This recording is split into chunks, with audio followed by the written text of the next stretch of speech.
แม่หนูอยากทำกระเป๋าอยากระบายสีกระเป๋าค่ะต่อแถวได้มาแล้วค่ะมาถึงโต๊ะก็มานั่งวาดเลยค่ะ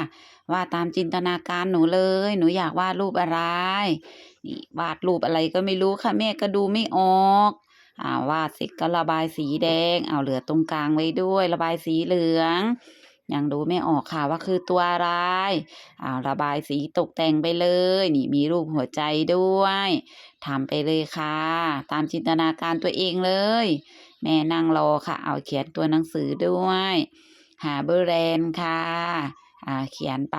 ตัวสีเขียวเสร็จเรียบร้อยดูอะไรคะทำอะไรอีกเอาตกแต่งขอบขีดที่ขอบค่ะตกแต่งนะนี่ได้แล้วเสร็จเรียบร้อยทำอะไรอีกหัวใจสีน้ำเงินตกแต่งหัวใจสีเหลืองอีกเสร็จแล้วค่ะกระเป๋าน้องฟ้าใส